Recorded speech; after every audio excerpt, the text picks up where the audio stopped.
teachers are stuck in one grade or one phase, and you miss out on the opportunity to be an holistic teacher.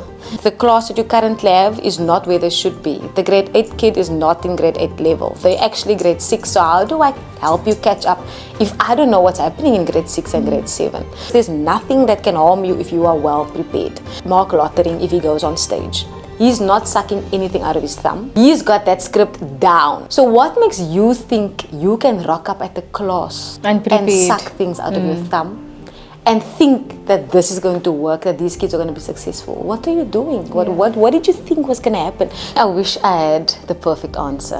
I really wish I could tell you like, oh my word, I've always wanted to be a teacher. This is the best thing that's ever happened to me. But unfortunately, that's not the case. And my parents are both very traditional. They are conservative to the max. And they're part of those people that would say, you know what, it's either you become a nurse or a teacher. And oftentimes when I do share this, I feel bad because I don't want my parents to feel like they forced me into something. I can guarantee you that if I'm your tutor, you will pass way better than what you were doing right now. And your salary is not going to make it okay. So if you choose to be a teacher, you really have to go there and say, I'm going to do this because I want South Africa to be better. Hi everyone, I'm Chelsea. We conduct these interviews for the same reason we do everything else. We simply believe that greatness resides in each and every one of you. But we also understand that the journey to unlocking this greatness can be lonely. Whether you've just started or whether you're still busy digging deeper. For that same reason, we've created an online community where we can inspire and encourage one another to be a part of the greatest story ever told, your comeback story. A QR code will pop up on your screen in the left-hand corner. Scan it to join our online community and be a part of something so much bigger. Now onto the interview. Enjoy. I firstly just want to know, how are you? I'm doing great. I am actually doing very good. It's like it's the 2nd of January. Okay. Like, high on my goals, on a different journey currently. Okay. And it's weird because it's like it took me 9 months of the year to get here. But I'm very excited, so I'm feeling great. Okay, that's good to hear. What exactly are you up to? I feel something's brewing underneath that answer. What are you up to? A lot. I'm up to a lot of things that I don't want to disclose necessarily. Okay. But I'm very excited about it, and I'm actually just hoping that it will be successful. Okay. But I've got high hopes, man. Like, I know it's going to work. I'm just excited to see the results. And perhaps just going through the journey. Maybe it's not the results that's going to get me excited. Maybe just enjoying the journey of working through it. And the journey of creating projects also keeps me going. So let's see where it goes. Let's see. You have our fingers, our toes crossed for you, and everything of the best. If you'd allow me to dive right in. For many How are you? Honestly, I'm doing well. I'm doing well. I think you mentioned this is the 9th month of this year. It's flying by. I can't believe we are in September. This year has been overwhelmingly good to me. In terms of growth, September and August have really pushed me into a different space. So I'm happy as can be. Life is life, but I'm happy overall. Thank you for asking. Just for us to dive into who Lizette is. I think many of the people listening or watching this video might recognize this face and automatically associate you to Wiskunde Juffie. Right? I don't know. I don't think so. Maybe not. But for those that don't know you, or even the people that recognize you as this social media persona, who is Lizette? Talk to me. Where are you from? Who is Lizette behind that content creator persona? Yeah, there's definitely a lot behind the content creator, because what I share is what I choose to share, and it's not really who I am. So you might think you know me, but you actually don't, just by watching my videos. So Lizette is originally from Easter River. Lizette is currently 33 years old. Couldn't tell at all. Or 33 years young. Yes, right? young. And currently reside in Somerset West, work in Worcester, literally travel all the way up and down throughout my whole entire week. but wouldn't change it for anything. Absolutely love it. Lizette does not like being stuck into one space, and that's why I enjoy what I'm doing currently. I would like to think I'm also a creative in terms of like art. So I try to dabble into that so now and then. And then of course Lizette is crazy about mathematics, and that's how a lot of people know me. Would like to believe that I'm an empath as well. So I feel intensely when it comes to people's feelings. Yeah, in a nutshell, and excited about what the future has in store for me, Okay. of which I don't know, because it keeps on changing every time. And in terms of, you mentioned this mathematic passion or love for it, and we see that quite literally on social media. Talk to me about what exactly inspired you to take up education and specifically your love for maths. Was there a specific moment in your life or a specific person in your life that kind of pushed you into that direction? Talk to me about that. Courtney, I wish I had the perfect answer. I really wish I could tell you like, oh my word, I've always wanted to be a teacher. This is the best thing that's ever happened to me. But unfortunately, that's not the case. When I was in grade 12, I really didn't have time to still choose where I want to go or what I want to do. Because I was busy, man. I was on the Poetry Society. I was head prefect. I was doing music classes. I was just doing a lot in the choir, in church. And then at school, busy. Like I didn't even have intervals. I didn't have time to think about where I'm going. Sure. And when I thought about it and I had an idea, my parents would say, "Maar jy gaan nie werk kry in daai nie." I'm tired, I can't think, right? So what happened was my mom and my parents are both very traditional. They are conservative to the max. And they're part of those people that would say, you know what, it's either you become a nurse or a teacher. Yes. We have those. Yeah, because you guaranteed a job. There will always be kids that have to learn. There's always going to be sick people, that classic thing, right?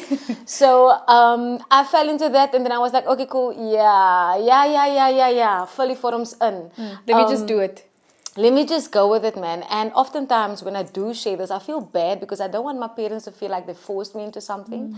Because at the end of the day, I don't think it's them. I actually start believing now that it's God that actually gave them the right or gave them this guidance that your child should become a teacher.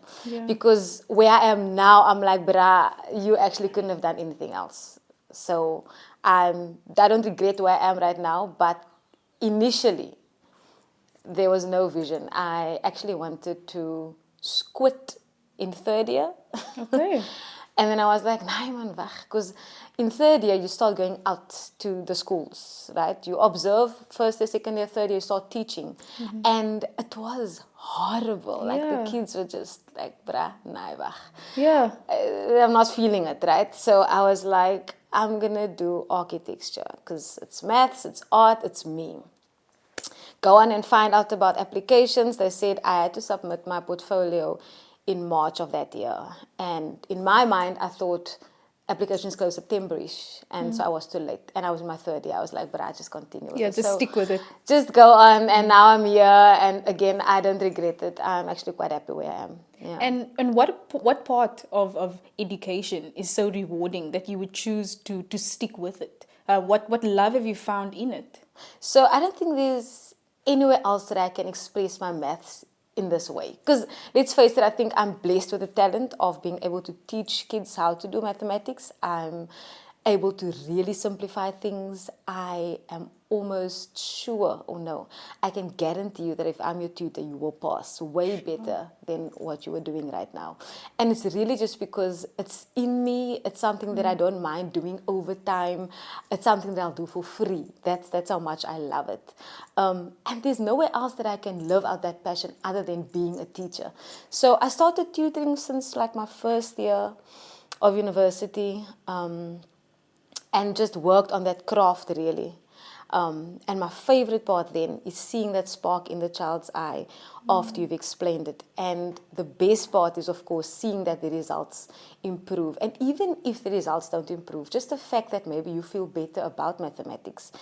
Because oftentimes it's not even about your results, but really just, you don't like maths, man. Yeah. And your parents already told you, oh, ons kan nie wiskunde doen, jy kan nie wiskunde doen. So yes. your mindset is klaar nie. So even if I can just change your mind and get you to think positively about maths as well, I've won. And that's also something that I love doing, and that keeps me motivated. Sure. So you speak about teaching maths. So tell me, what are you busy doing right now? I know we spoke briefly just before we sat down on your advisory journey. Talk to me about that. Yeah. So this is my 10th year in education. Oh, well done. Yeah, and I'm very excited to say that I'm a subject advisor. It's something that I've always wanted to become, but I didn't think it would happen so soon. And that's why I say, like, you plan your life and you've got this vision for yourself, but oftentimes it just shifts because God has better things in store for you. So you just have to go with it sometimes. And that's what I'm doing at the moment. And every time I'm surprised. So yeah, I am. I'm actually advising teachers now.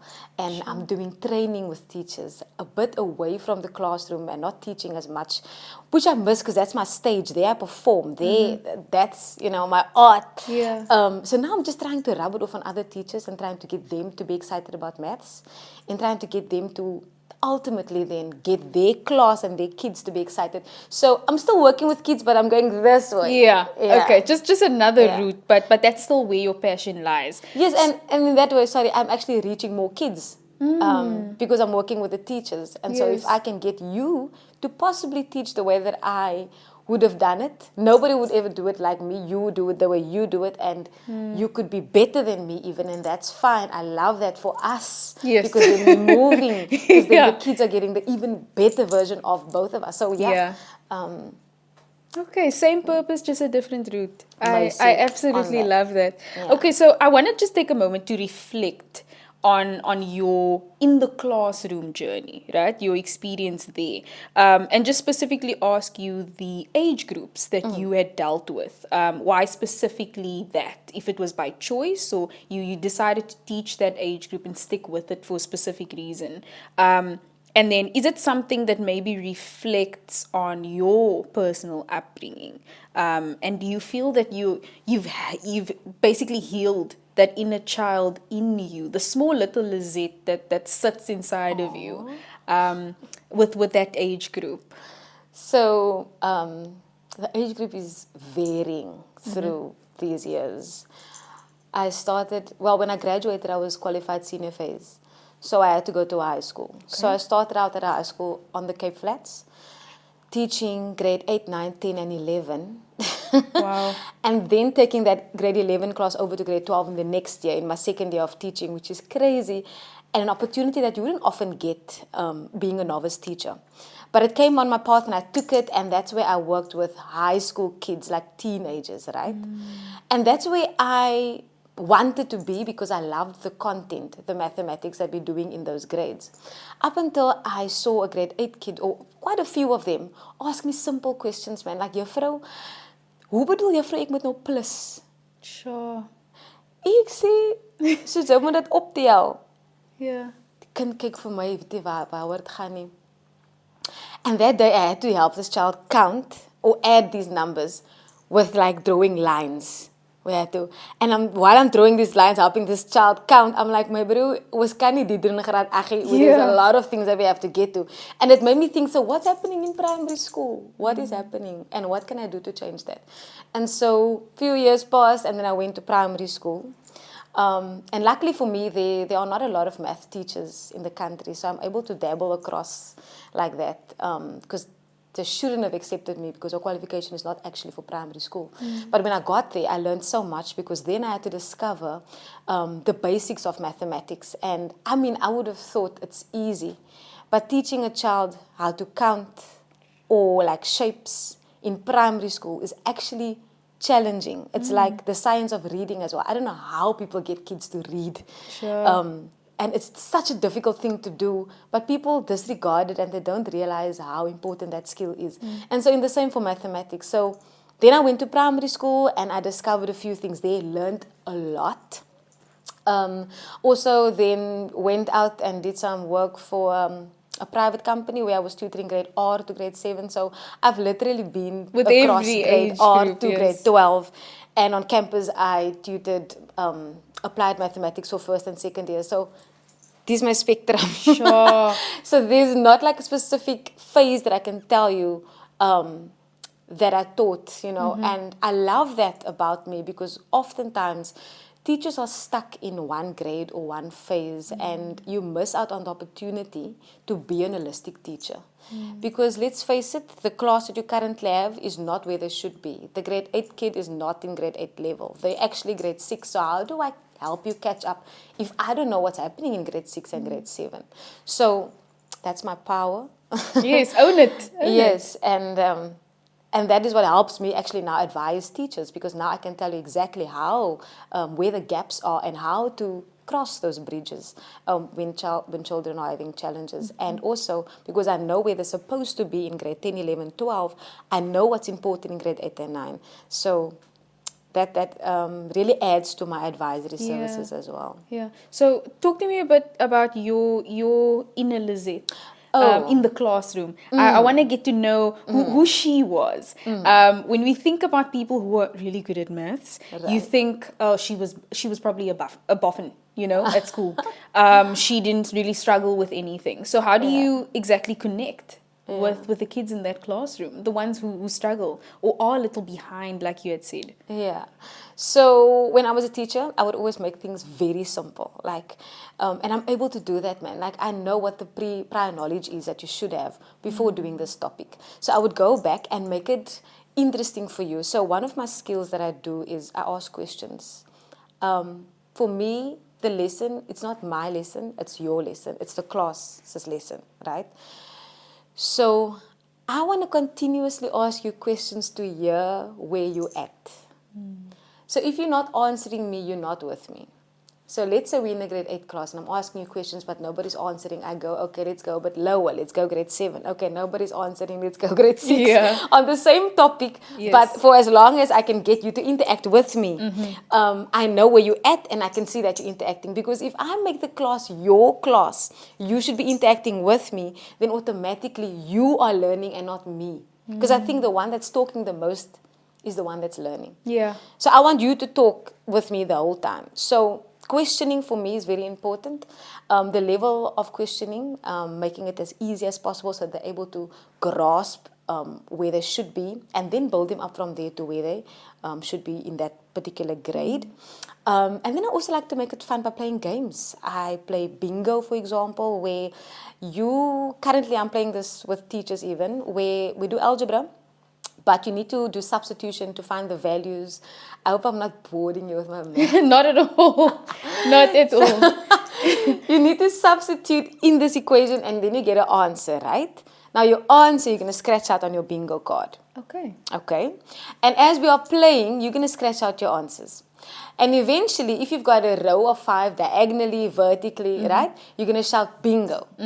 So what's happening? You're doing maths, but you're not thinking about algebra. You're not thinking about substitution. You're thinking about I want to win, I want to win, right? Juffrou, wat is die volgende ding? Ek wil have die antwoord gekry. So we are not actually doing maths. We're having fun, but we're also learning.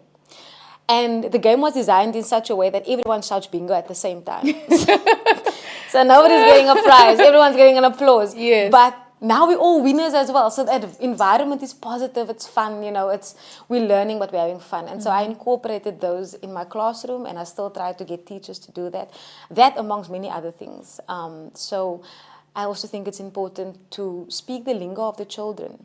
And that's what I learned on TikTok. It's as simple as that. See what the kids are up to on TikTok. What are they doing? What are they interested in? And try to incorporate that in your class. For example, I loved music. Well, I still love music. Did music theory. And so when I taught primary school, I actually have a video where I'm teaching fractions using music. Sure. So again, we're doing music, not even thinking of maths, but I'm learning fractions. And fractions is quite a difficult topic for a lot of kids, even up until grade 12. So actually I'm playing with your mind. Very interesting.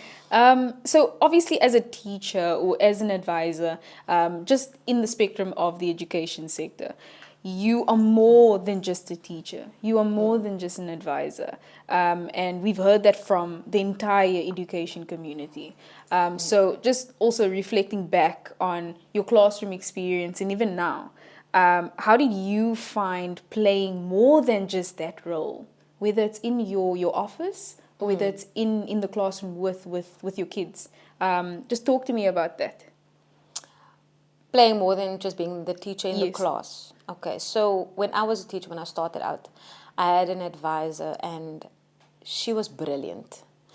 She literally guided me through the curriculum, through what I was supposed to do, and university can never prepare you for the realities of the classroom. Like, jy's dik gepia, jy allerlei theories, Vygotsky, Yeah. what, Maslow, what. But when you get into the classroom, it's a completely different thing. So she was the leader that I wanted to be. Oh, no. I want to be like she was to me, to Yes. other teachers, right? So that is what I really try to do. I really want to simplify things, and I want teachers to understand that I'm here for you. And if you need any guidance, I'm here not to tell you what you're doing wrong or tell you about how horrible you are or how like you are doing the absolute worst ever. Please just leave with me. Dit is nie waaroor dit gaan nie. For me, it's about I'm here to support you. I'm here to guide you. How can I help you be better? How can I help you be the best teacher that you could possibly be? Because you are in this profession, so you need to be your absolute best. And what can I do to support you? So that's for me what I try to be. And so it's weird for me when I get to schools and teachers are like, hulle is op hulle nou. It's like, no, that's not the look I'm going for. No, I hear you. I want you to be calm, and I want you to be like, thanks for coming. Please help me with this, or you know. So that's the kind of environment that I'm trying to create. So when I lead by being kind. I lead by hearing you out, and most importantly, ensuring that your mental health is also at a good level, and that I'm not really here to bombard you with all the tick boxes that you were supposed to tick. Yeah. Yes. I like that you mentioned mental health, because that leads to my next question. I was just wanting to ask, how exactly do you leave work at work? When maths has become such a big element in your life, and just education as a whole, how do you, or ways in which you leave Lizette at home? You cut work off, and now you're just yourself. Talk to me, maybe advise anyone listening to this video, how exactly do you cut yourself off from your work and you're just you? How do you preserve Lizette? Yo, I'm laughing because I can't. I think that's a lot of us. I think that's a lot of us. I'm having the hardest time. I oftentimes fall asleep with my laptop in bed. And then I woke up at 3 a.m. and I'm just glad my laptop didn't fall. Like, that's literally what I go through a lot of the time. But what I do try to do is I'm part of the brass band at church. And I joined like literally almost a year now. So I'm learning how to play the trombone. Wow. And because I'm learning and it's something new, I get to not think about education in that moment. Because in that time, there's so much to think about. With the trombone, there's slides, right? Yeah. So I need to know which note is on what slide. And on that same slide, there can be 3, 4, 5 different notes. So there's the slide to think about, there's the note to think about, there's reading the music, there's listening to the other. Jy het nie tyd om te dink aan wiskunde en education en teachers en goed, as jou emails is gou af. So for that 2 hours in my week, twice a week, I go to church, I practice with a brass band, and that is the best form of therapy currently for me. It's the one way that I just get to unwind a little bit, and it's working for me. I'm loving it. Wow, that's incredibly special. You say that music has played a very big role in your life, or it's a big love of yours. Where did that start exactly? It again started with my parents forcing me to go to piano lessons. Okay. On a Saturday morning, imagine. Do you still play piano? Die dag wat ek kan laat slaap. Moet ek nog gaan klavierklas toe. I hated it. I don't play it anymore. It's traumatized because there's so much. Oh, I went through the same thing. So. Girl, Yes. it's 2 hands. It's Yes. Ali nooit. I was overwhelmed, right? But I went through it. I wrote all the exams and da. But it was because it was forced. And I think this is why the trombone is different this time around because it's me choosing to go. So I oftentimes also tell the young ones that's in the brass band that are perhaps not as dedicated, and I'm like, I know where you are. Perhaps your parents sent you, they're making you do this, and now you're not as dedicated or not enjoying it as much. It's a pity. But I see you because I was there, and that's why this time around it's different because I'm choosing to go, I'm choosing to learn, I'm choosing to do it. So I'm way more dedicated. I lost your question. No, you've answered it. Don't Okay. don't worry. It's said that educators are the superheroes of the education system. I think you've heard that way too many times. But we also understand that there are challenges with that playing that role. There will forever be challenges in the profession. So tell me about some of your highlights in your career. Maybe one or two. Maybe your career highlights. One of the privileges that I had was to be a lecturer for first, second, third year intermediate phase math teachers. Where It was that? The best at Two Oceans Graduate Institute. So that was just before I took on this post, actually. I was there briefly, and then this interview came, and then I went. But I had the opportunity to mold future teachers, which was fantastic for me because, like I said, the university doesn't prepare you for the realities of the classroom. So for once, I had a chance to develop modules and insert things into that curriculum that I thought teachers would benefit from when they step into the reality. So that was a pure highlight. I really hope that they're still offering those modules that I designed. What was the other highlights? I promise you I had a few. I can't think of them now. Yeah. Yeah. No, I'll I'm get sure. to it again. Yes, no, I'm sure we'll get to it again. I wanted to ask, and this is just a personal question of mine, how this profession has impacted your personal growth. Not as a teacher, not as an advisor, not anything related to the profession, but in your personal journey, because there's someone behind the teacher. Right. And this is what people forget. Right. You come into a classroom and people are just focused on, "Daisy juffrou." Yeah. Ma'am this, ma'am that. You forget that ma'am has a personal life. Definitely. She has her own problems and struggles, and kids don't see that. Parents don't either. So I want to know, how has being in this profession with all its highlights and lowlights, how is that tied into your personal growth as Lizette? So, ironically, I wasn't a fan of kids. Okay. And I'm a teacher. Yes. And I started off and I was annoyed, man, because I wanted to work with young people. And so the high school experience was great. But then I went to primary school and I realized, like, I actually don't like kids. Oh my gosh. But I was forced. I was there and I was like, okay, the only way this is going to work is if you like really just try. Okay, just try.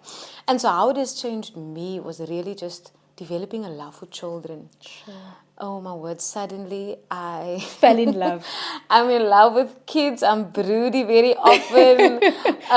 And, you know, I see those sparks and I see beauty in being a child and the innocence of that goes with it. And I see the little Lizettes in like where I am at, and I'm like, what would have done differently had you have been this little girl or this little boy that grew up in the same environment as you? You know, what can you do to help this child? And so it's now become more about caring for kids.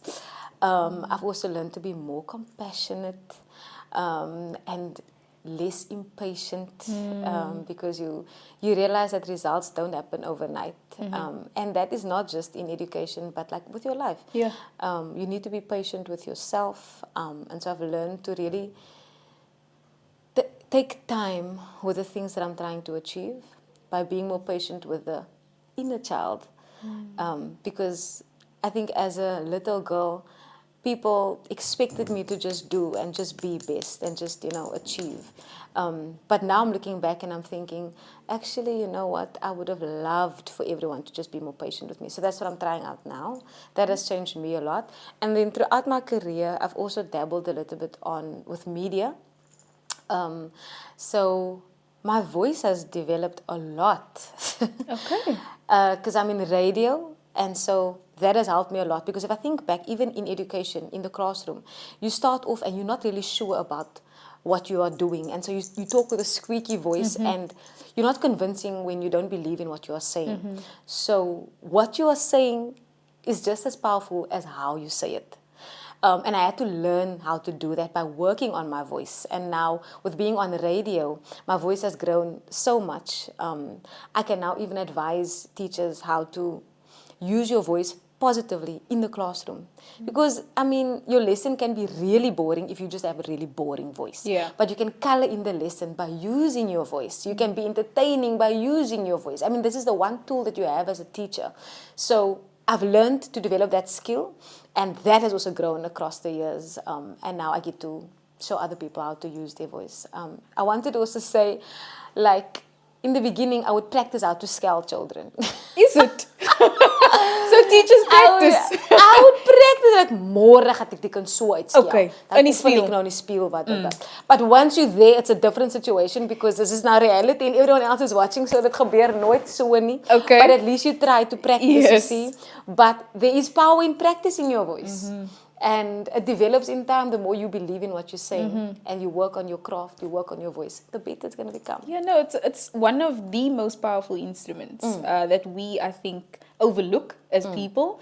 I remember practicing arguments in the shower. You do that. Yeah, that's actually a very interesting fact. Not even I knew. You mentioned radio. For anyone who's listening or watching right now that doesn't know which station you're on, what you're talking about, when, where, what time. Tell us more about that.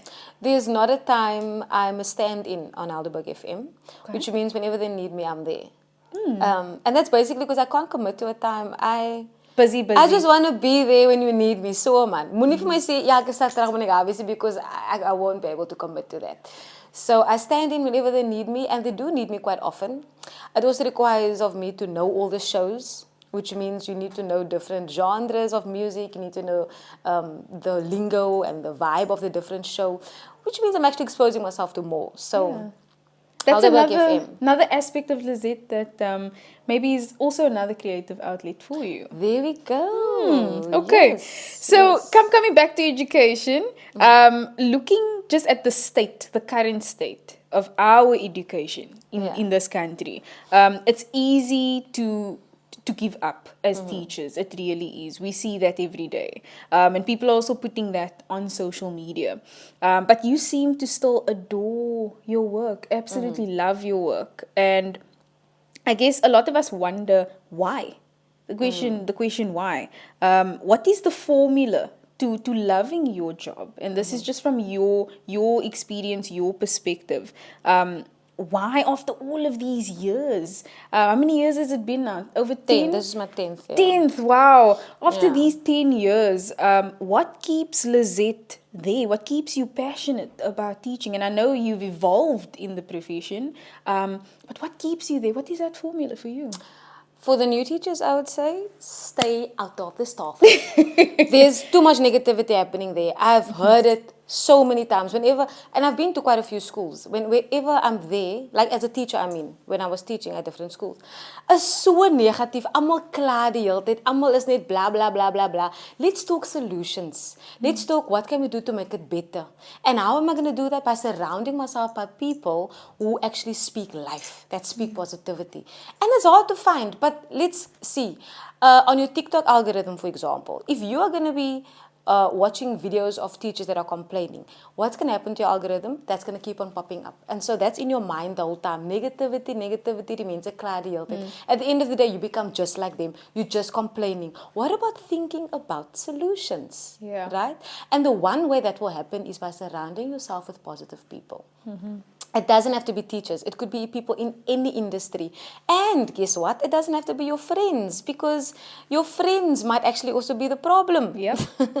Find people that's going to keep you up, that's going to lift you up, and it's going to make you believe in your vision, and it's going to kind of make you want to change things. Yeah. Because you are not the first teacher that's having a hard time in the classroom. Teachers have been having a hard time in the classroom for years, right? It is becoming worse, and it's not okay. But do something to change that. So that's the one thing that I would say. Surround yourself with positive people. Try to bring some change about it. Group yourself in PLCs. It's called the peer learning communities. So the school that you're currently at, there are other schools in the community. Yeah. Find other teachers in the community, plan together, discuss together, because there's nothing that can harm you if you are well prepared. I would just think, for example, Mark Lottering, if he goes on stage, he's not sucking anything out of his thumb.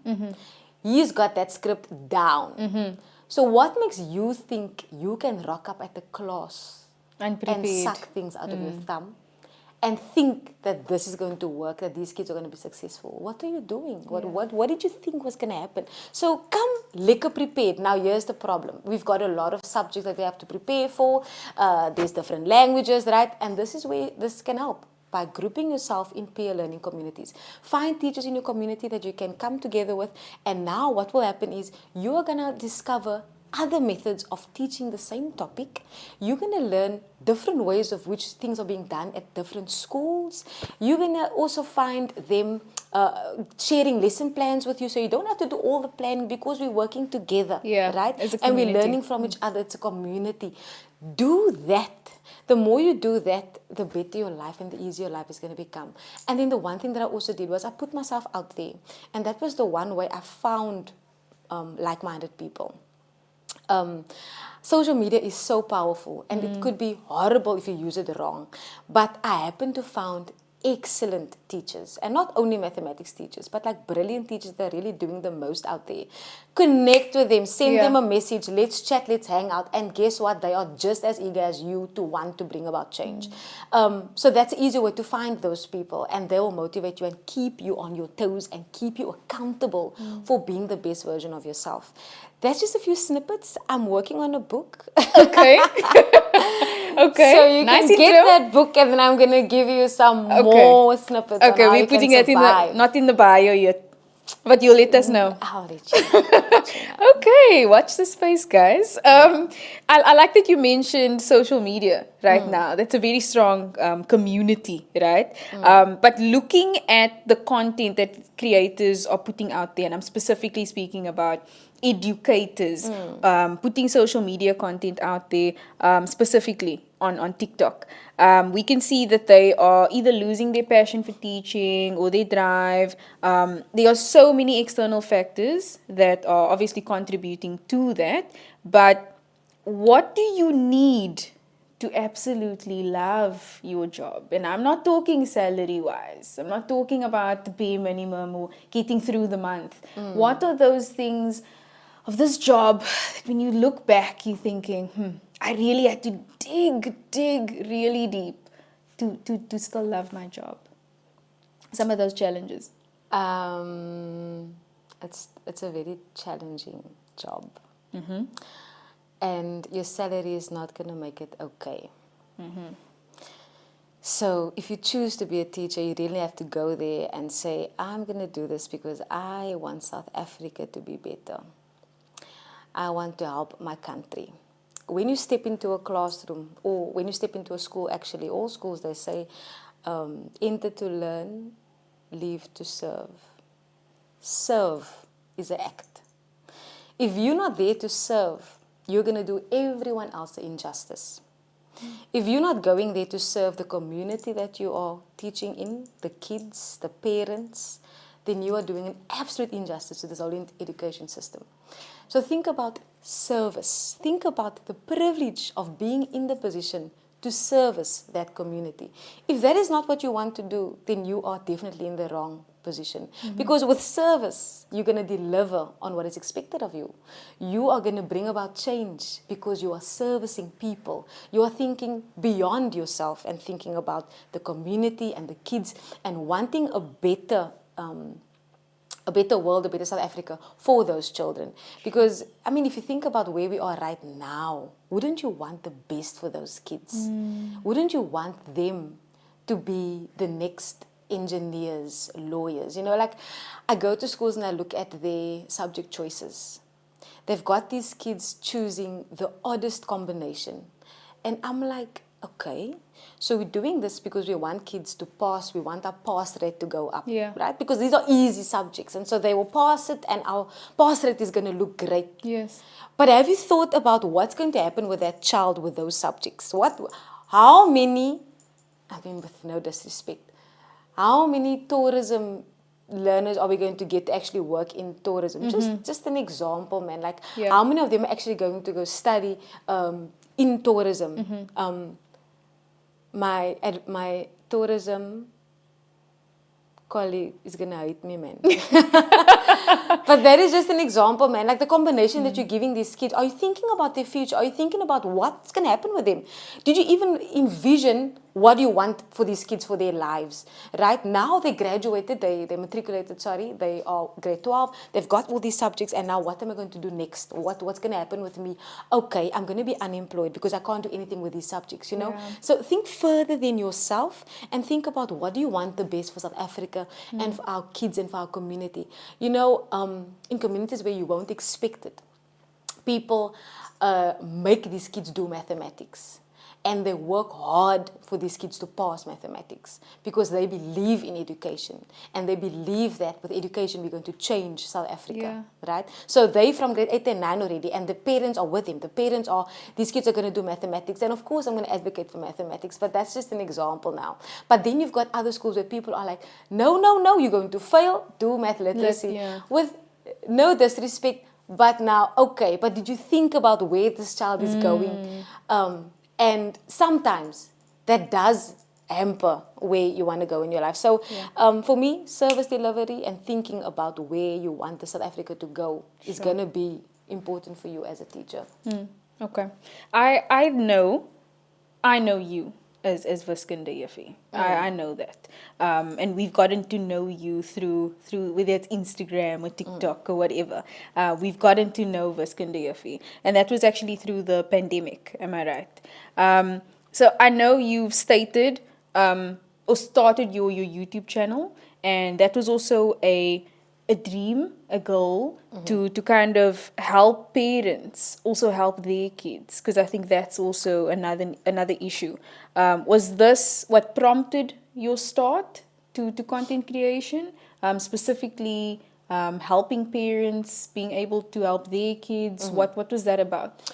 Yeah, I've always wanted to do it, oh my word, but as a teacher you never have time. There's no time because you have to do so many things. You know, if you're not coaching something or you don't have after school classes, you're just so busy. So the pandemic was a blessing for me actually, because it gave me time to do what I've always wanted to do, which was create a YouTube channel. Like my thing was always, I want to do this. And even when I was a student, I tried to record on campus. But it just never happened, man, because there's always things distracting you. So, yes, it did start my journey in content creation. And that is why I was ready, like, that April. It was lockdown in March. That April, I started my channel. And people were like, whoa, how are you ready? It's like, bruh, I had my camera. I've been wanting to do this. And it was perfect because the parents needed help. And I was like, I'm not going to let these kids fail because I'm not there. And I know that the parents can't do mathematics necessarily. And even if you can, you might teach the kid the wrong method, and that might be more harmful. So let me do these math videos and get it out there and make it convenient for the kids and for the parents so that they're able to help these kids at home and so that they don't sit there and they don't have anything to do, right? So I did that and I could churn out videos like this because for me it was like I would have taught this in class anyway. So 4 videos a day, I don't know where I will do that. Stunning. Engels, Afrikaans, jy's uitgesoet. So my motivation was getting these kids to pass and still do mathematics even when I'm not there. And it worked at the time. The kids enjoyed it. The only problem we had was parents didn't have data. Okay. So not all the kids could necessarily watch the videos. But then I created like snippets and I sent it through on WhatsApp. But I was like, it's still using data. Yeah. Okay. Yeah. I reached the majority of them. So that was the positive part. Beautiful. But now where do you see this journey going? Because you've started, people are still following you. This community has grown for you. And well done on that. So where do you see that social media journey going? What are your hopes and dreams for that in the future? Well, social media is powerful. I know that. And I know that if I'm more consistent, my following will grow, and if I start a business, it will be successful, right? But it's just time, man. It's, Yeah, finding the time is gosh, difficult. and the more I created videos, the more of a perfectionist I became in terms of editing, and that means it takes more time because now you want to digitize everything. Then Canva came in my life, and oh my goodness, now I want to do everything. I try to improve my editing skills as net 'n klomp goed is. So now I'm like, if I'm going to do it again, you can't start there again. You now need to keep on growing. And because of that fear that I won't be able to keep up with the tempo, I'm just stopping. But I hope you pick it up again. I really hope I'm able to, Yes. man. I'm actually really hoping I'm able to do that. Because now I need to create grade 8 and 9 content.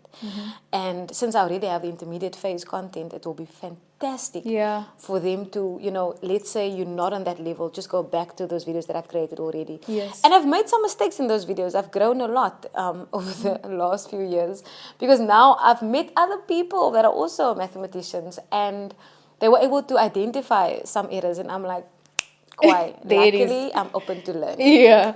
Okay, Lizette, just before we close, my final question to you is, any last words to your community? This is your community. You form part of it. Okay. The education community as a whole. Whether you are a professor, whether you are an educator or a subject advisor, an HOD, what are you advising them on? And this is on a very big scale. What can you advise this community? It's tough out there. It's really difficult. I know I'm not gonna go and say, you know what, it's easy, you can make this happen, you are lazy. No, I'm not. I'm really not blind to the realities of what's happening in education. I'm scared for teachers. I'm worried about them. I pray for them. And I mean, the other day I was with a teacher, and she was so stressed because she might just lose her job, and I couldn't help but cry with her because I was like, I don't know what to do. I have no idea what to tell you.